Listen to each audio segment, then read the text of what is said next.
আসসালামু আলাইকুম। আমি দাঁড়িয়ে আছি সিরাজগঞ্জ জেলার উল্লাপাড়া থানার অন্তর্গত দড়িপাড়া গ্রামে। তো প্রত্যন্ত একটা অঞ্চলে এখানে এসেছি। এই জায়গাতে দীর্ঘদিন হলো কারেন্ট নাই। সরকার বারবার বলছে যে আমরা 100% কারেন্ট দিয়ে ফেলেছি, প্রত্যেকটা আনাচে কানাচে আমাদের কারেন্ট আছে। অথচ আমরা দেখতে পাচ্ছি উনি 32 বছর ধরে এখানে অবস্থান করছে, অথচ এই বাড়িতে এখনও কারেন্ট দেওয়া হয়নি।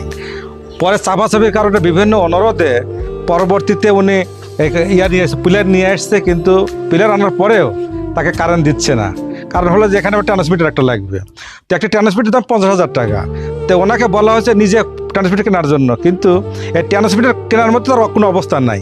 তাহলে সে ট্রান্সমিটার কিনতে পারতেছে না, অপরদিকে মানে তার বাড়িতে বিদ্যুৎ আনা সম্ভব হচ্ছে না। তো এই জন্য আমি বাড়ির সাথে একটু কথা বলবো যে আসলে ঘটনাটা কি। আমি কথা বলছি। ভাই আসসালামু আলাইকুম। তো আপনি কতদিন হলে এখানে অবস্থান করছেন? 32 বছর। 32 বছর এখানে অবস্থান করছেন।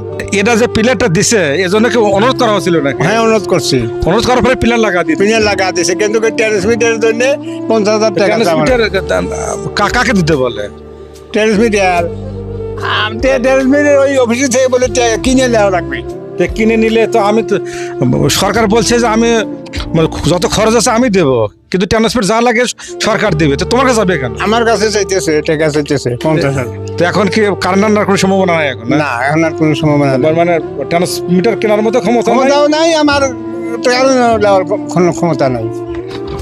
আমরা এতক্ষণ আমাদের বাড়ির কথা শুনলাম যে আসলে দুঃখজনক ব্যাপার যে কারেন্ট অনেক চেষ্টার পরেও সে এখানে একটা পিলার নিয়ে ফেলছে যে কারেন্ট দেবে, কিন্তু ট্রান্সমিটারের কারণে আর কারেন্ট দেওয়া সম্ভব হচ্ছে না। কারণ ট্রান্সমিটার সরকার থেকে দেওয়ার কথা, অত সেটা দিচ্ছে না, বলছে যে আপনাকে দিতে হবে।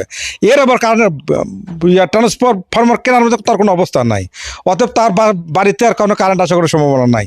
তাই আমি কর্তৃপক্ষের কাছে বিনীত অনুরোধ করছি যাতে করে এই বাড়িতে কারেন্ট আসে তার প্রয়োজনীয় ব্যবস্থা গ্রহণ করার জন্য কর্তৃপক্ষের কাছে বিনীতভাবে অনুরোধ করছি আমি।